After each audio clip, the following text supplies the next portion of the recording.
A camera froze. Oh, can you hear me now? No, I can hear you. I'm not getting into that either. He was joking. He was, man. he doesn't want to Come on. answer. What the hell?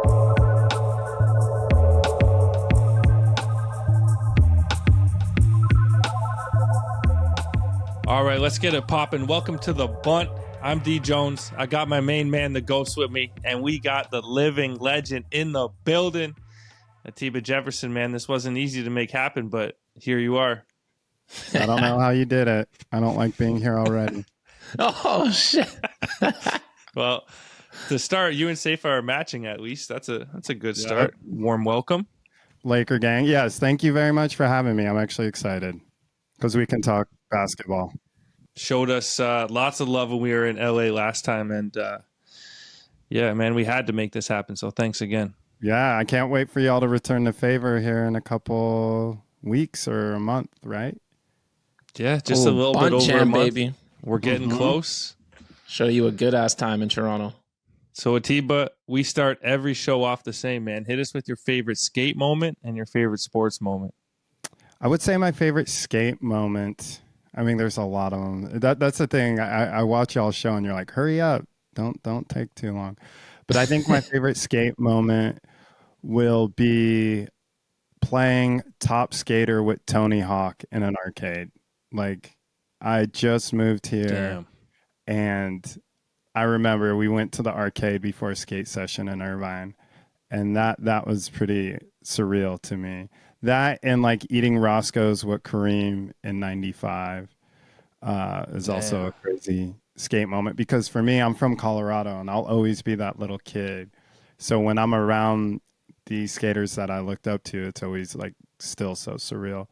My favorite sports moment always will be seeing Kobe win his last championship and him in the locker room shaking my hand and saying, "We did it." Oh, shit. And then there's a photo which I post all the time. If you follow me, you've seen it a million times. But that's it. Like, I mean, I got to see him win every championship, which was an amazing moment. And, you know, nothing will beat that for sure. So all my Kobe moments, his last game. I wasn't there for the big game, but 81? Yeah, I wasn't there for 81. But, you know, it's great to seeing all those championships. For sure. Damn, man. I love that "we" word in sports. I love especially when you're just the photographer. Like I'm just crazy a fucking because useless fan at home, and I use it all the time. yeah, I'm like shooting a photo of him with his family and everyone, and he just like took the second. Like I didn't even think he was seeing me, and he just goes, "We did it," and I was like, "Wow, that was amazing." Oh, my God. Powerful. We talk about that we shit all the time, but from a fan's perspective, it's like funny because if someone says we, sometimes it's like, why the hell did you say we? Like, what the hell did you have to do with it? But when the star of the fucking Lakers says that to you. I mean, that's the same with skating. Like, we got to get this, like, especially the skater photographer relationship. It's like, we got to get this. It's like, yeah. Damn, man. Well, we don't have unlimited time today, but next time I see you in person, I might have to get all the Kobe stories because that was my guy as well. Yeah. That said, he loves skating. He loves skating. Really? And, oh, yeah. He was in P-Rod's commercial, man. yeah, he was P-Rod's commercial. I always tell this story. It was the Maloof Money Cup, and I had done a shoot with him, like, I think like maybe in a week before, a couple days before. And I was like, hey, Maloof Money Cup, this contest is going to be right there in Orange County with all the best skaters. I won't be there, but you should go. Sure enough, the next day, it was like before Instagram, but it was like Twitter. So many people were tweeting photos. They were with Kobe. So it was really cool. And even this was like for a private event for his book, Mamba Mentality. I brought P-Rod as my +1, and Kobe straight up was like, when he walks into the room, there's like probably 50 people. We were the first people he came up to. It was like, what's up? How you been? Like, how's skating? So yeah, he always loved it. He really, really did.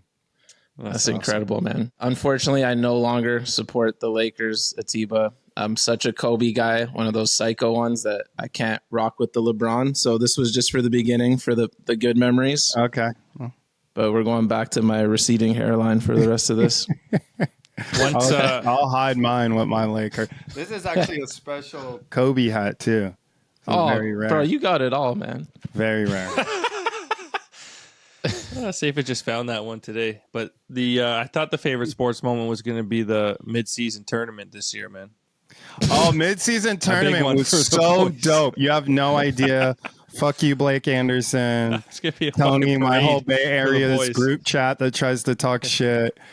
We walked away with a trophy this year, no matter what. So, oh, that's a good chirp right there. That's awesome. Okay, Atiba, can you take us back to the beginning? Where'd you grow up and how'd you get into skating? I grew up in a small town in Colorado called Manitou Springs, outside of Colorado Springs. And I got into skateboarding because my identical twin got a skateboard. But it was 1989, and all these crazy things kind of aligned. Skating was really big, Police Academy, Gleaming and Cube. But it's crazy. My mom would go to this record store right across the street from this place called Acacia Park, which ended up being like our EMB. And there was a Matt Hensley, Ron Allen demo. And I saw that demo and I was like, I want to do that. And that like really inspired me. But everything was it was trendy in our school. So it was all those things. But my brother got a skateboard and we shared that. And I got a job at this Mexican restaurant with him and then got my first skateboard. So it was, skateboarding, I would say besides like video games and like music on MTV was like one of the first things I was really passionate about. Like it was one of those things where it wasn't a reason why I loved it. It was just, I do love it. Like I just wanted to think about it, do it every second of the day. I suck and I still suck, but it was one of those things that I just love the culture of it. It was all inclusive. Growing up in Colorado, it was like my town was not diverse, but the town in Colorado Springs was very diverse because there was a lot of military. So it was just a cool thing to kind of leave my very vanilla town of Manitou and be able to go to Colorado Springs and experience like all different types of people. For sure. And what inspired the move to LA? How did you end up moving from Colorado down to Los Angeles? Well, I actually lived in San Diego first. So a lot of people don't know. I did 4 years in San Diego, 95 to the end of 99. And I had never even been on a plane. And Josh Beagle, the skater, had come through Colorado. I was working at a skate shop called BC Surf and Sport. And I was like so psyched. I thought this was going to be my job forever. Like this was my career. And Beagle had come through. I was their tour guide. He said, come visit. And of course, I took him up on that. And I went to visit. And I fell in love. It was like dead of winter, freezing snow in Colorado. I got off the plane, palm trees, red curbs. I say it every time. Yeah. Blue sky. I was like, this is what I want to do. So it only took me about 5 months later. And I was like, packed up the U-Haul, didn't have much money, drove right to Oceanside. And yeah, that's where it all began. So what was your first big break in the skate industry? My first big break in skating, I think my first big break in skating was just like picking up the phone and calling Grant Britton. And it's so crazy because you can't do that today. I mean, I guess now you could just hit the Instagram video call, right? Yeah, pretty much. Right? Could I hit any celebrity right now? Could I hit LeBron like, yo? But some of them don't accept messages, I think. But yeah, like mostly right. you can You know what I mean? But back in the day, the phone number for Transworld was in there. So I would just call Grant Britton. I think my biggest break was him picking up and talking to me and replying to my photos, letting me know in a nice way they weren't that good and to work harder and get better. But moving out here, I was going to get a job at 7-Eleven, and I was happy with that. I was totally content. And I had gotten my brother a job at Transworld, but Grant was like, you can't work at 7-Eleven, so he got me a job. assisting him, sending back photos. And that's when I learned so many things. But, you know, I think just getting in that door, I mean, I think there's lots of moments throughout my career that I think really helped, you know, me. But I would say just that relationship with Grant Britton and the opportunity to stay with Josh Beagle 100%. Like, you know, that was really it. There is those significant moments, whether it's like shooting Tony Hawk's first loop or, you know, the interview with Jamie Thomas, you know, all the OG Andrew Reynolds stuff, like that stuff was a big break for me as well. And basketball, really, if I had never assisted Andy Bernstein, the Laker team photographer, which is why I moved to LA in 99, I would have never picked up a Hasselblad, which was like the camera that gave me a whole different look that a lot of people, you know, said pushed my photography in a more popular way. On the skate side, as a skate photographer, you clock some serious hours with obviously skaters, but also filmers. Who over the years do you think you've clocked the most hours with, and who are a couple of your favorite filmers to be in the trenches with? I mean, Ty Evans, I did a ton with. Ty for sure. But probably Beagle might be. Oh, sick. Beagle might be the biggest one because we filmed together and we also in a band together. So like Beagle, no doubt, is like one, you know, but it always kind of changes with skating, you know, and especially when filmers become like team filmers and, you know, the relationship gets different.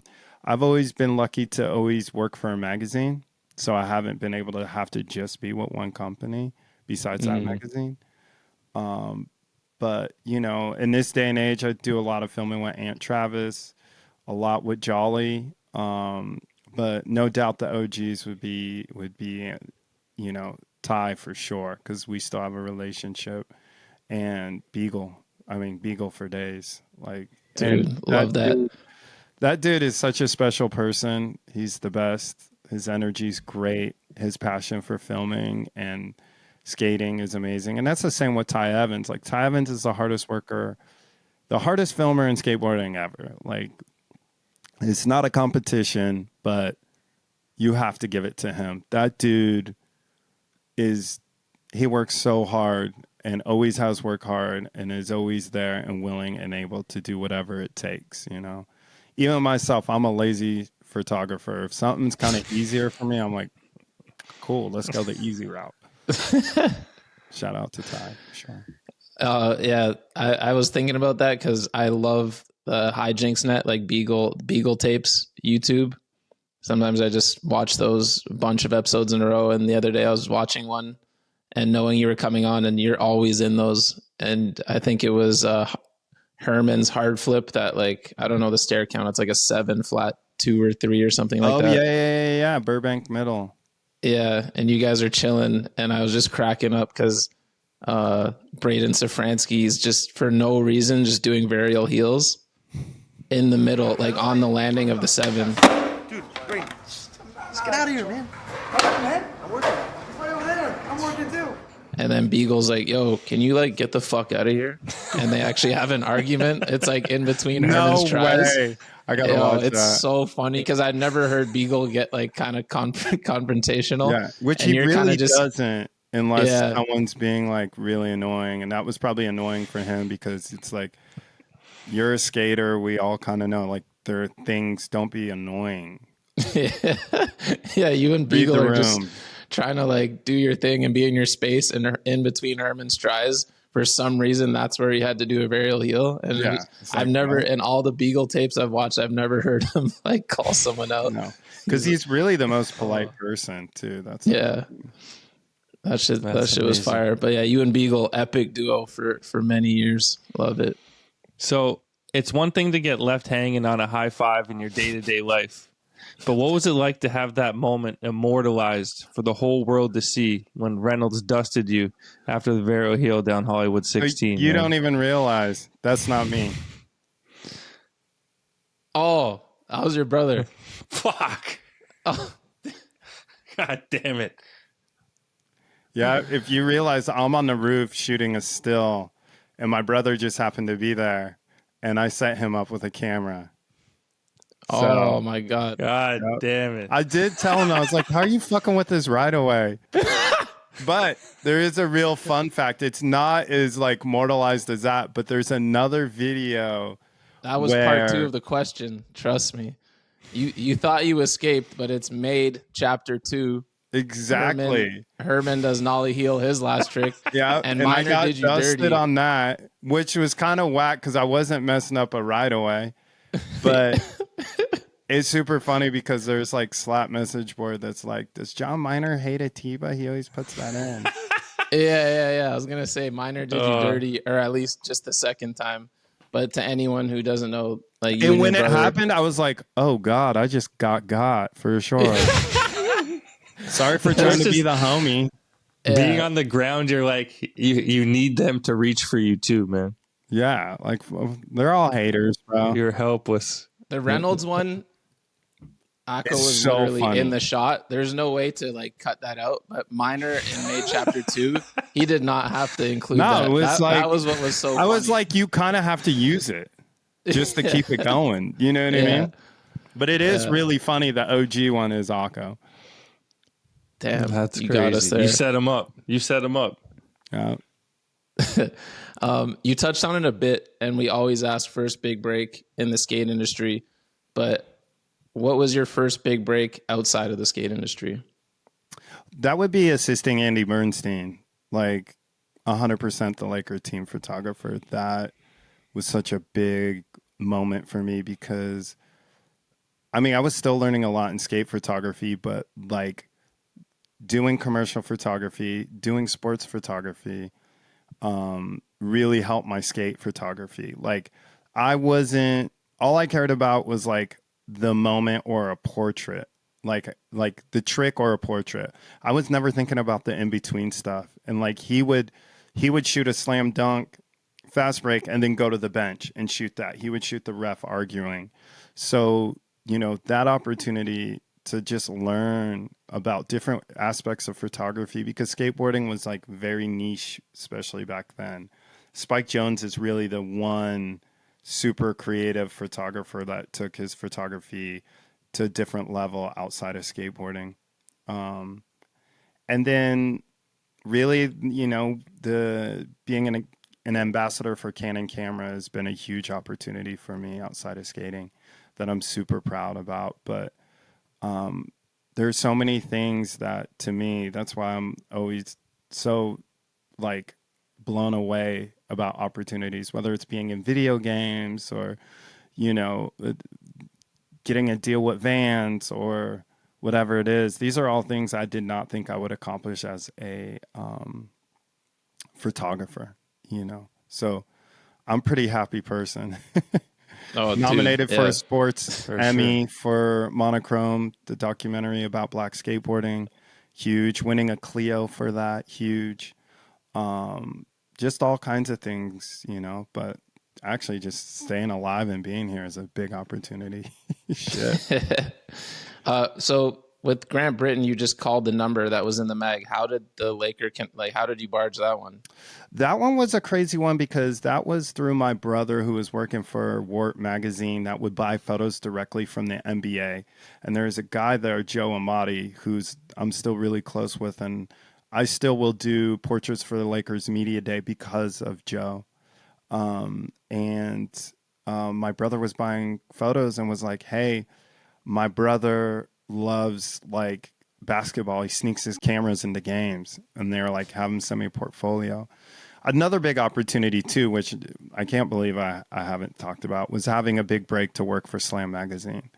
That's actually one of the biggest breaks of my whole career because that gave me access to all the greats. Shooting over 150 covers for Slam magazine is a crazy thing. I love them so much. Slam magazine, huge opportunity. And still to be able to shoot for them, still to be able to shoot Caitlin Clark. You know, there's like so many amazing basketball players that Slam will get you. So, yeah, right there. Because the Slam and Laker thing ironically happened at the same time around 2000.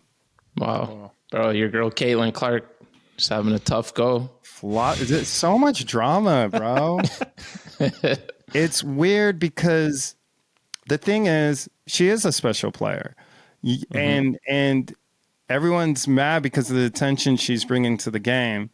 But the thing is, she still has to work hard. She's not big. Oh yeah, no. Like that's the thing. Like without all this media bullshit, it's still going to be hard for her. So let it be hard for her. Let her earn her way. If she's a rookie, like let's go. Threes, she deserves them. No one's rigging that. So it is what it is, though. She also didn't have much of an off season. She finishes the college season and steps really right crazy, into this rookie season with nothing but all this media attention. Yeah, mentally that's not easy. I mean, you see that in everything. Like there's so many, whether it's a skater or whether it's a basketball player, you got to think some of these people just had no time to get in a van skate style and learn social skills, whether it was getting bullied a little bit in the van, which I don't condone, but it's in skating, you kind of learn how to not kook it, right? Yeah. Pretty quickly. You need no one's going to fuck with you. For sure. So did you ever kind of, maybe not fully, but consider leaving skate photography behind a little bit? Obviously, for monetary reasons, skating probably doesn't pay the same as some of these other gigs. It definitely doesn't. Skating doesn't. It's just the way it is. It's obvious, yeah. But I never. No, I mean, I think what I always say is I keep seeing generations of skaters, and it's amazing because I keep seeing the best, and I witness the best all the time, still to this day. And I feel very fortunate to have a career that is next year 30 years of shooting skateboarding. Wow. I'll always shoot. I'm a skater and I love skateboarding and that's what I do. So for me, once people quit calling and aren't trying to skate with me, that's when I'll call it. But I'll wait until that moment happens. I obviously prioritize what financially is going to help me better, and that's I bought a house for my mom, so I take care of my mom and stuff like that. So I do have to work extra hard than just taking care of myself. But, the cool thing is if you never leave skating, it's always there. It's the people that leave skating and try and creep back in that make it weird and awkward. But if you stay in skating, it's always there. And in skating, you can do whatever you want. That's the thing. So, yeah, skating keeps us all young. 100%. I mean, it looks like we're all the same age. You might have to give us your skincare routine at the end of this too. That's just the camera, bro. Jägermeister. That's just the camera and that Cali sun. Right now, you're out quite a bit with Tyshawn and the young guys, man. And looks like they might be giving you a little bit of a hard time these days. They always do. But TJ's fucking mean, bro. But I love him. But that's the thing. That's skateboarding. Keeps it fun. That's skateboarding. People just pick on people. That's just the way it is, But I love TJ. He's a brother, and I'm so proud of him. And it's crazy everything he's accomplished. I mean, unreal. Probably one of my biggest breaks is that kickflip over the train track. Being there and being able to shoot that, and to have a swan song, nearly 30 years of shooting skating, almost 50 years old, and be able to create something that people talk about outside of skating was amazing. And that only could happen because of him. So, I did help him get on the America Flow and stuff back in the day. So that's my day one homie. But yeah, I'm so proud of him, man. Everything he's accomplished, taking care of his mom, the restaurant, his career, 2-time skater of the year for Thrasher. That's crazy, and he worked hard. We all worked hard for that. I was there with him, skating with him all the time, and it was just so amazing to, I was in Tokyo. I could not believe it. Looked at my phone. I woke up what? He just won it again. So, but yeah, when in skating, that's where I feel very lucky that the younger skaters want to skate with me. They don't always have to. So it's great. Yuto's spend time in Japan shooting Yuto in Japan, being there when he won the Olympics. It's Damn. like my life. I'm always like, you see some crazy things. Like you can get a little, and that word isn't even jaded. It's just like, that's just regular, right? Yeah, Like a little seeing desensitized. someone skate El Toro's regular. Like for me to be there when he lip slid it, Matt Mumford Smith grinded it, and then be there for Jamie Foy's front crook. It's just like those things are just Wow. kind of regular. Yeah. Those are all pretty epic, but there might be a new thing at the top of the list, and that's witnessing the Bunt boys three-peat at their own basketball 3-on-3 tournament. Only time will tell. I'm excited. I'm excited. It's crazy to be reffing and not shooting it. I should be shooting it. Yeah, maybe we made a mistake there. Yeah. We'll figure it out. Nah, celebrity ref will get you. Yeah, I think that's nice, man. That'll be fun for you. I'll come back the next year. We'll set up some remote cameras and do it NBA style. Let's go.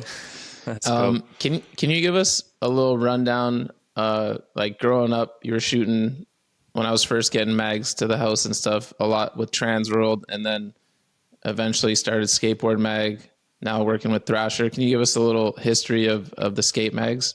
Yeah. So Transworld was the first one. You know, it was my first subscription actually is Thrasher, and I actually have a copy framed here in my house that a friend got. But yeah, you know, Thrasher and Transworld were just great magazines. I was always ripping the pages out, and I talk about this all the time. That was the seed to me looking at camera angles and studying photography without realizing it.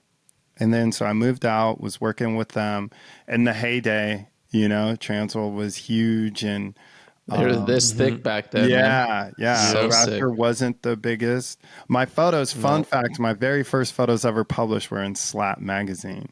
Sick. Very first photos. There was a spread about contributing photographers. But yeah, Transworld just had the phone number, and I was able to call. So that became the magazine I was loyal to. And it was a great time to be working there. I worked in the video department, filming and editing, Uno and 4-wheel drive, cinematographer for the nerds that know. And then I, you know, was just living in LA, and Dave and Grant were seeing different things differently from what they wanted once Transworld kind of got bought and sold over and over by like Time Warner and corporations. So they were like, hey, we want to start a new magazine. We'd like you to come along. We'd like your brother to be the creative director. So I was like, sure. I love working with my brother. And yeah, so I was like, let's get it. So that was a great time. You know, print magazines were still the way you consume skating. And then I left, if I'm correct, 2017. So I think I made it 13 years. Wow. And it sold to the barracks, and it wasn't the way that I just wasn't into feeling the same way that I was when we started it. So, and I was kind of at that transition where I was like, hey, I can, you know, have my commercial stuff going. And I was like, you know what? I don't want to work for this magazine anymore. I want to be free. So I left the skateboard mag, and I was just mentioning it to Tony. I didn't think necessarily they'd want to hire me, but I was like, yo, if you want, I would love to just give you photos. And they were like, hey, let's talk. And they were like, let's have you come on as a staffer. And I was like, whoa, this would be a dream, you know, to go from competing with the greatest to being on the team with the greatest was, you know, I mean, Thrasher is Thrasher. You can't buy that heritage. You can't buy what they've made in skateboarding. And it was really hard to always compete with that. That logo is hard to compete with. That brand is hard to compete with. So for me, it was like, oh, let's do this. And it's been great, you know, like to have over KD going to the Warriors. Yeah, it was just great. I've known Burnett for a long time, since before he went to college in Colorado, and Gwen, Sally, and Tony. I was lucky to meet Fausto. He was really nice to me until he was always nice to me the whole time, but when Phelps saw me in the office, he lost it. But, you know, that family is like family to me, and all of them have been so kind. So yeah, I work with Thrasher with pride, and everybody I've worked for in the past has been great, but they've been really, really, really the best people I've ever worked with. How long have we been going for? Don't lie to me. I think 32 minutes. Okay. Yeah. So we heard a bit about this era, but we want to hear it from your perspective. What was it like during the days you had Malto, Dylan Reeder, and the Nuge living with you around the time Black Bar opened, man? That shit was fucking crazy. It was so wild. So I never, hold on, my exposure. I'm losing my available light. Photographer in me. That period of my life was really crazy. It was really amazing. I was living here by myself, and this house it's got some room for homies, and they were all traveling a bunch. I was just like, let me give y'all keys. You can just come kick it when you like are on the road. When you're coming home from the road, you can just come here and kick it. Because Dylan had a really nice house, and I was hanging out with him a lot. I just got divorced. I did not have my groove back, and that dude was like my road dog. And he was always like, let's go out, let's go out. So we'd skate and go out. And he's like, I'm going to get rid of my house. I was like, well, fuck it. Like, he's like, I just don't want to get a place here full time, because he had a place in New York. He was loving going to New York. He was just traveling a bunch. I was like, well, here's the key to the house. And the same thing with Malto. And then Nuge got divorced. I was like, oh, Nuge, you can come kick it. So, you know, we call this place the Heartbreak Hotel. And it was just wild, because there's a room right here that was like an office with no windows. There was the couch, and then there's the guest room. And it was like whoever got here kind of first from the road got to get the guest room, which was the best. And then you'd get this other room, and then you'd get the couch.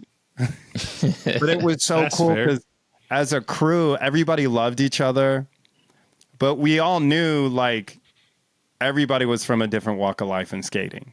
So I really felt like when we got in an Uber and people saw us walk into Black, they'd be like, what the fuck?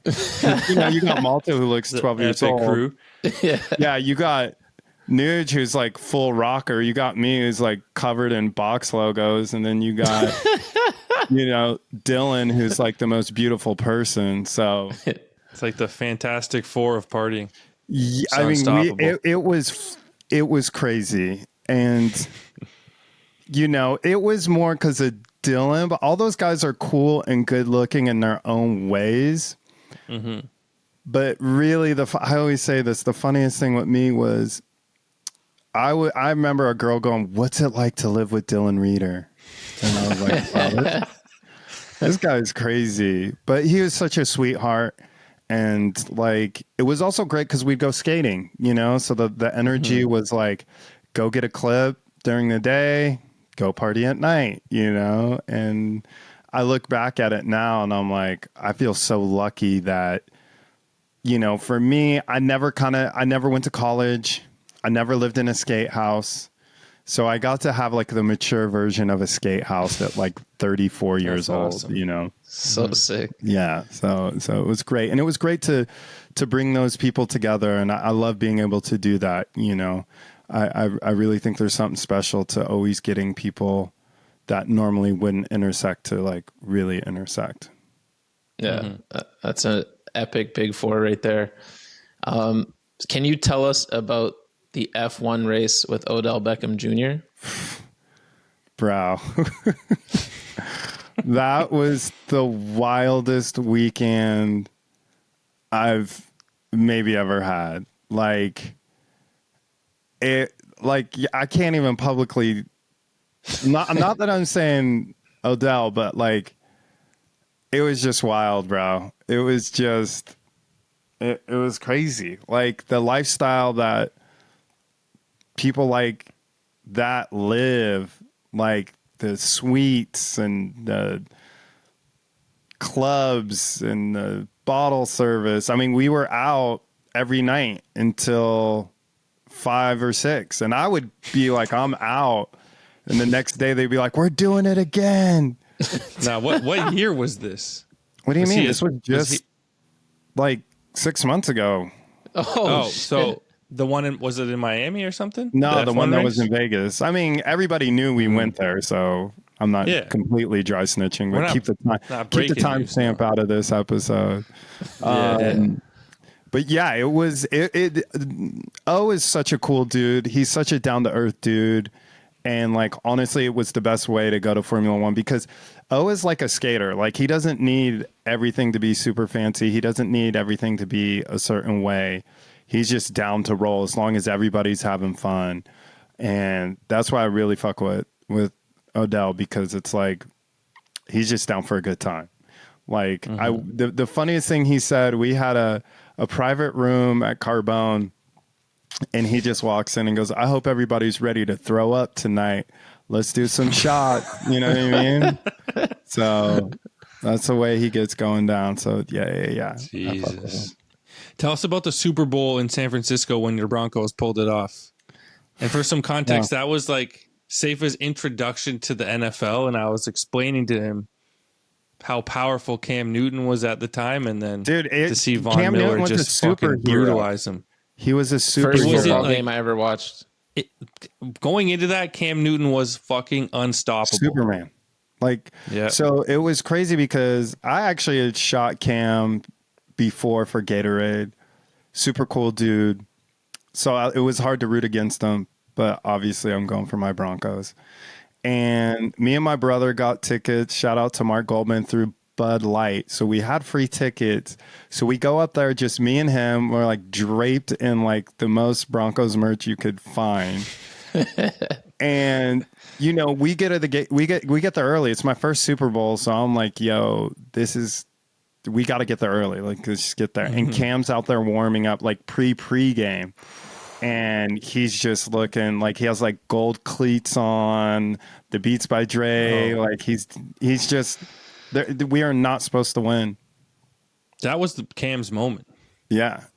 I mean, Von Miller really won that game for us. It was Von's moment, but it was supposed to be Cam's. It was supposed to be Cam's. And when we won, because no one was really there for the Broncos. But I remember we got a Panthers towel somehow, and we took it to the bar, and we were just stomping on it and pouring beer on it the whole night. Shit. I mean, damn, bro. We got so faded. Like, it was crazy. But yeah, it was amazing.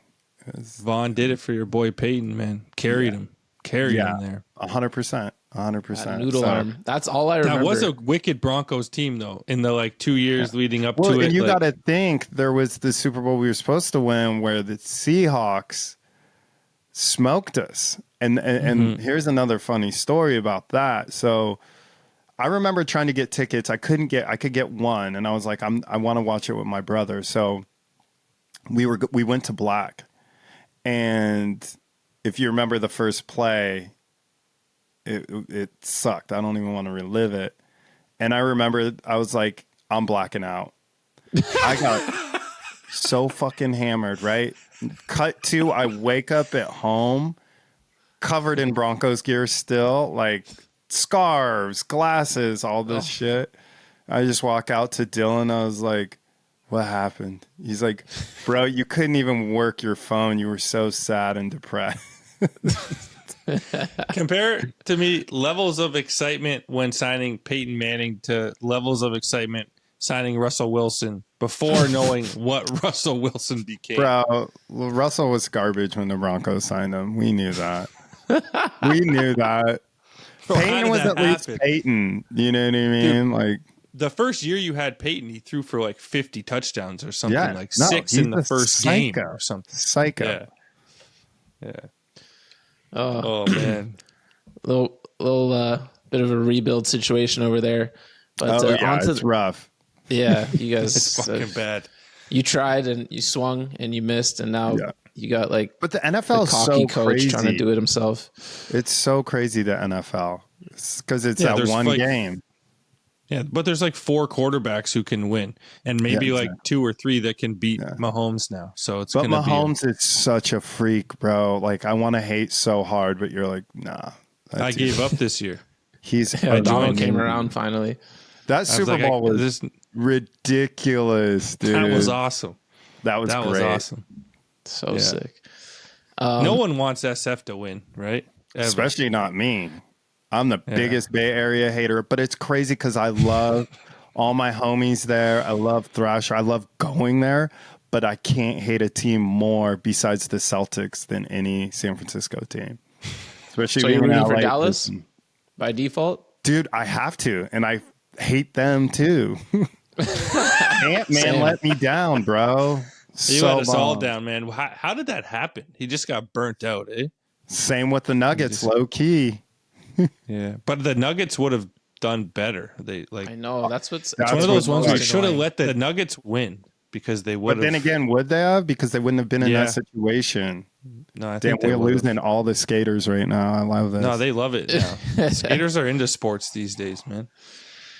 Yeah, this is a rundown combined with a skate interview. We got another sports related question. What's the story of Devin Booker's pants, man? Oh. That was another trip with Odell. We were at this crazy fancy. I was in Nice at Cannes at the film festival, and we were with and we were taking these speedboats to this Eden Rock fancy hotel, like real fancy. And I'm on a speedboat, so I wear a Bulls jersey and swim trunks, right? Like, what would you wear on a speedboat? Of course, like, is all dipped, like super nice. I'm like, oh, I guess I didn't get the email. So we go to the bar and they're like Odell had gone up to get Book and was like, yo, chilling up there, and we're in the bar and they're like, sorry, sir, you can't be here with shorts on. And I'm like, uh-oh. And Kevin, one of the homies, is like, just go up to O's room. Go up to Book's room. He'll loan you shorts. So I go up there, and I'd shot him once, but I didn't really know him. I'm like, knock, knock, knock. He's like, I'm like, yo, I'm with O, but can I borrow some pants? And he's like, yeah, I got you. And like, they fit perfect. Like, it was great. And then we just went down to the bar and had a couple shots. Yeah, Book is he's cool. He's pretty fresh. Yeah. Same style and everything. And then we went to a party later, which was really funny because then we ran into KD, and KD's like, Book, you even know who this dude is? He shot my first slam cover. It was hilarious. I was like, I was wearing his pants earlier. Bro, you in different circles, my guy. Clean. Yeah. You're telling me. Speedboats, eh? So, as busy as you are, how often do you get to fit skating into your schedule, shooting and skating yourself, man? It depends. Like, if I'm home in 7 days, I'll skate probably twice that week for myself. Once I'll go to Frogtown, shout out Frogtown. And then I have a mini ramp in my backyard, so I'll try and just hit that for like 15 or 20 minutes. But, you know, the good thing, and then when skating, definitely on the weekends, always trying to, because that's the best time. But, you know, 3 times a week or something. I don't really, like, if I'm not shooting something commercial, like, I'm single, I don't have kids, I kind of don't have anything else to do. Go skate. It's like, my life is very simple. So, you know, I also cycle. I like to golf. So I like to do a lot of outdoor things, but skating's the top of my list. I've learned at this old age, like, if you don't skate, it disappears. And to be honest, I love skating for myself more than I ever have in my whole life. Like, I think about it way more, but it just sucks because you don't learn new tricks. You just battle to save the ones you keep the old ones. Yeah. 100%. Yeah. Quick fun story. When we were in LA last time, we ended up partying way later than we thought with you. I think me and my sister got back from your place probably around 4:30 a.m. Oh, yeah. Dono and Jay tapped out around 1:30 or something. Well, you guys made me feel bad, and the bar was closing. Man. No, I thought it was like good. The way you guys were talking about it, you're like, you're going home early. I'm like, they're kicking us out. Atiba was kicking everyone out. He's like, everybody out. We're good. We're in the back corner. But anyways, I wake up hungover as fuck. Dono and Jay, our whole crew was dust.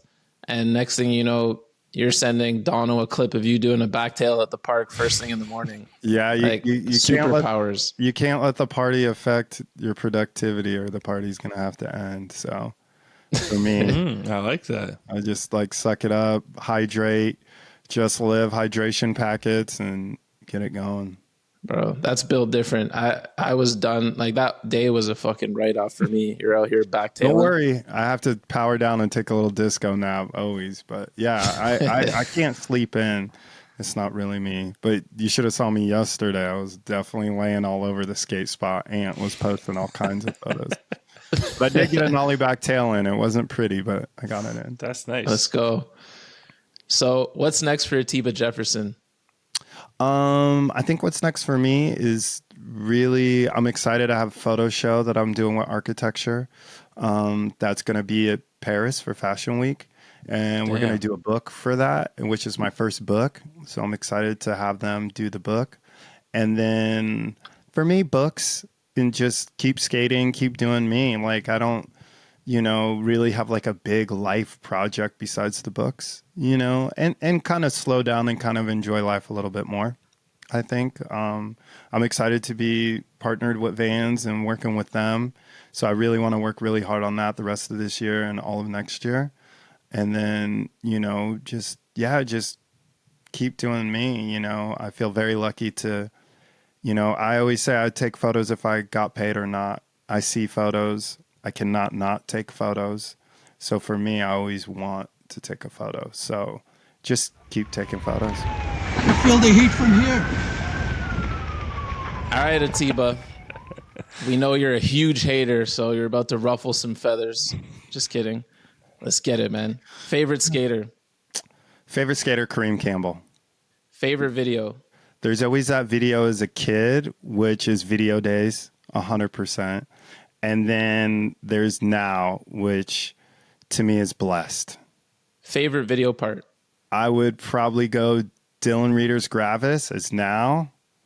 And then as an old head, I'm going to have to say Mike Carroll in the first FTC video. Favorite style? That's too hard to narrow it down. I know y'all yell at people for saying too many, but it's got to be Dylan Reeder and Keenan Milton. Like, those are two people that are just... Can't go wrong. No problem with that. Which skater had the biggest influence on the way you skate? I was never good enough to be like, I'm going to try and skate like someone, but probably someone, I would say Javante Turner. And then how about the way you shoot? Spike Jones and Grant Britton and Andy Bernstein. Nice. Most talented skateboarder on planet Earth? I listened to y'all's podcast. I knew this was coming. Kevin Bradley and Brian Herman and Guy Mariano. Guy Mariano, KB, and Brian. Those are just like, they just got it like very naturally. Mm-hmm. Favorite trick? Oh, backside tail slide all day. Let's go. Probably my favorite trick to shoot would be like Andrew Reynolds' frontside flip. Oh, hell yeah. You shot, was that a skateboard mag cover over the Hollywood 16? Yeah.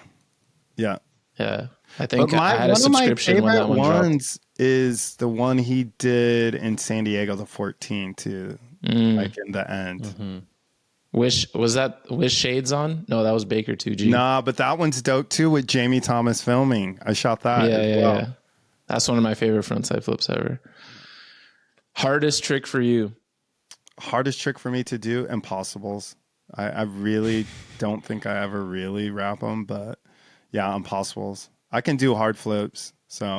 And hard flips are actually hella easy. But a random beam. But what's really hard is, which I've never done, I guess, would be switch tray or nollie tray. I've never done those. So I got you on a trick tip this summer. All right. We're playing skate. Remember? Wasn't I drunk talking shit? Oh, probably. Yeah, let's go. I'll dust you. We should film that just for shits and giggles. I'm so down. Yeah, we'll do that at the jam. Most illegal trick? Benny Hannas.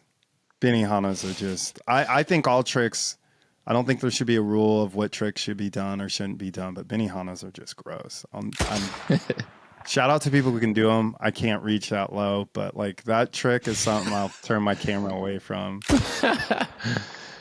Favorite clip you ever gotten? Because let's not sleep. You've had parts out there, you know what I'm saying? And favorite clip you've ever shot? My favorite trick, honestly, is just 50-50 on the 4-stair at uni high, because for me, I wasn't that good growing up. Like I wasn't sponsored. But it was like this window where I was with Chomp, which is a very proud accomplishment, which we didn't talk about. But where I felt like I knew it was a 4-stair, but I felt like I could finally relate with like the skaters that I was shooting. Right. I still never dropped in on vert, so I can't really relate to them. But and then favorite trick I ever shot. So many things with Andrew Reynolds, like I've been so psyched on. But you know, the frontside flip with all the people is a special moment for me. And TJ's kickflip the train tracks, Tony Hawk doing a loop for the first time. Those are all things that, like, you know, those are it for me. But you know, Jamie Foy front crook El Toro first tee. You know, like it doesn't end. Because the thing is, there's things. Even Eric Costin. I mean, so many things with Eric. You know, the first nollie hill no slide on a 10-stair. You know, there's a lot of things that you forget about a little bit because the rapid pace of acceleration of how good skaters have gotten. That it's, you know, there. But those moments were special. You know, Eric tray flip nose blunt slide on that rail. That was insane when it happened. Bro, how did he do that with your flashes going off, man? That's insane. Right? He hated it. That's why Jim Greco nicknamed him Sparkles. He hated the flashes. That's the last trick I would want to do with flashes, like trying to see where the hell your board is. It's fucked. Yeah. What's the worst trend you've been a part of? I mean, not that I'm like stylish, but I don't have anything. Yeah, I mean, I was a goofy boy. I wore 40 size pants, so yeah. I wouldn't wear that now, but I kind of dressed the same as I did as a kid. So this one's gonna be tough for you. What's the gnarliest trick you've ever witnessed? I mean, that's what I mean. Probably Andrew Kickflip Davis was pretty intense. Damn. Oh. That was like you could get really hurt every time you kick out. Yeah. What was his process like for that? Like, we went up how another was he that time and day? he didn't try it. It sucks. I wish I had a better memory. All the cha-cha nights. You know, I want to say he ollied it, but I can't remember. But him just doing it, I mean, he definitely bailed it a couple times. So, What's the one trick that got away? I will say Jocelyn tray flip El Toro. Damn. That sucked because he was landing on it and he should have done that. That one really, because that would have probably been a cover. You know, there was a 100%. lot. That one sucks. What's and for the biggest? myself, Yeah, for yourself too. Let's go. I can't even think about it. Oh, pivot fakie a Jersey barrier very recently. Oh, I tried it for 3 hours. hey, just putting it out there. We're requesting a clip on wax for the Bunt video. So maybe I got if you get that pivot fakie. I got you. What was Kalis talking about? There was some stuff that came out of Jocelyn might have said that the tray flip El Toro counted. and Kalis was like, he's like, I remember. If Jocelyn's tray flip counts, then my switch tray over the can counts. I don't know about this, but No, he said that to us in Detroit. It was just hilarious. He's like, if You they're know giving the that switch to him, tray, like, yeah. I'll take my switch tray. Oh man, Kalis is a riot. big yeah, homie. that's an OG homie of mine too. I did like a month. You got a Kalis story for us? I mean, I think the cool thing about Kalis that I look back at Kalis is like he was always focused on wanting to like take his career seriously when we were all young. We were like 2021 and we were on this workshop tour and went and stayed at his house in Chicago. And he just really took everything serious. I remember he was like, I want to switch backside flip the banks, which was super gnarly back then. And we went to New York and he handled it. Like Josh always was a really focused skater. That's the one thing I got a lot of respect for Josh. You know, even back then I was like, dang, he's really taking this serious, you know? Skating wasn't like that in the 90s. And you can see it pay off. He's still 100%. the most at his age. It's crazy. 100%. What's the biggest bunt you've ever witnessed? I'm gonna give it to Jeremy Rogers. Oh. Remember he said he was gonna quit skating? Yeah. And then he came back. Yeah. With Selfish. Was that what it was called? Yeah, because I remember being like, bro, you don't need to quit all this stuff. He's like, nah, I want this. Because there was a write-up in the skateboard mag. So That, unfortunately... got love for Jeremy, but bro, you didn't stick to your guns. I mean, yeah, that made it even worse. Like, that was probably one of the worst decisions. Like, That's why I always say you don't have to leave skating. You're fine. Like, look at everyone who's trying to do multiple things now. Like, you didn't have to quit these really well-paying jobs. Like, he was he Red Bull guy And at the time? And I respect that if you feel like you're not going to give the effort to the company. I never want to do that. I don't do anything half-ass. I'm 100% in or 100% out.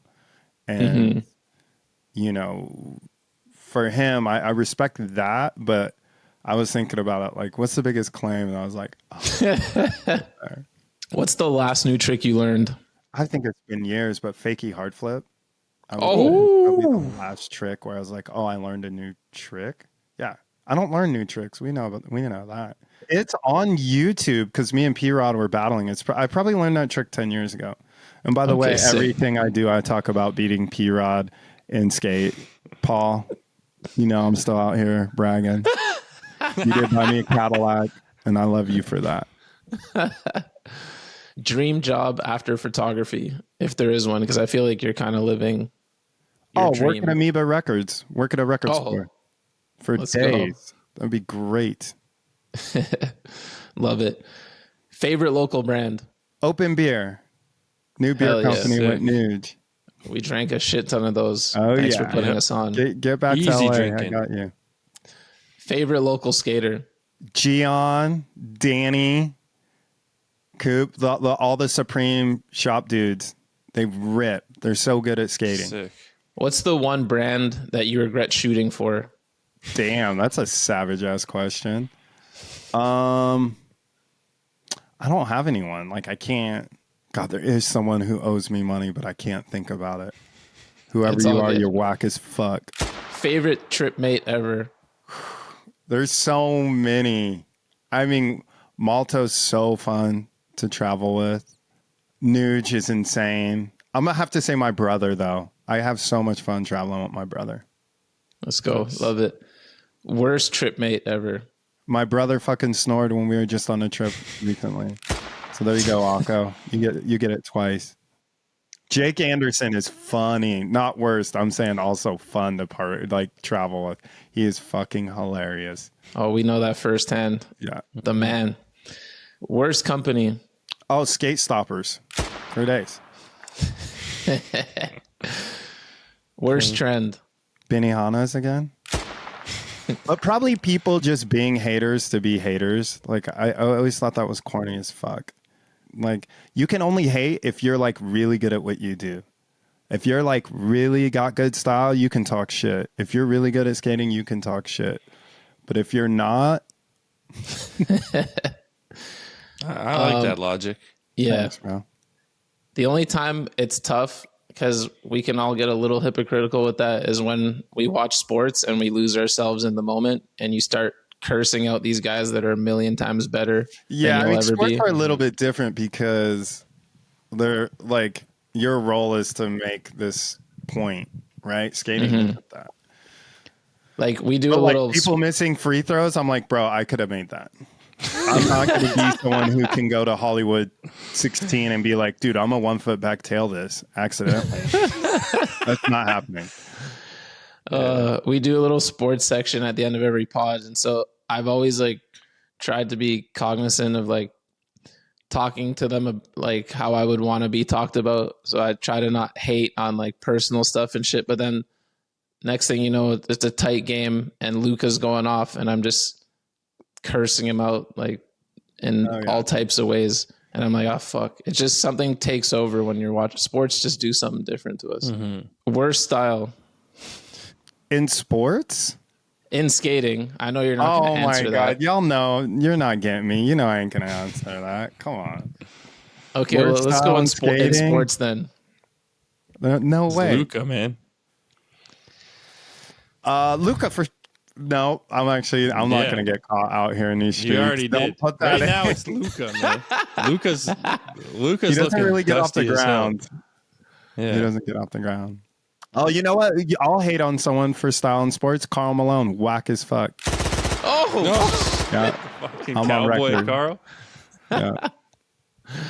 all right, right. Atiba. Last but not least, last person you want on the sesh.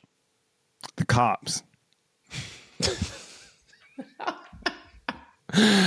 Oh, the safest rapid fire ever. But dog, we can't thank you That enough. was still You're epic. the fucking man. Thank you. Oh, thanks, y'all, man. I had a You great killed it, man. time. Always great to talk to y'all. Super excited for it's on a weekend. Oh yeah. Yes, Friday, sir. Saturday, Sunday. Oh shit, 3 days. Well, the last day's a pool party, but Okay, sick. This is gonna be fun. You can pull up with your crew, man. Odell, yeah. D Book, the Nuge. 100%. I'll get them all to roll. We got to get It's Drake gonna to be roll epic. too. Yeah. Hey, man, we'll Safe is leave not a that to fan. you. I'm a fan. Such a fan, bro. Get it up, man. Yo, who won? Kendrick or Drake, man?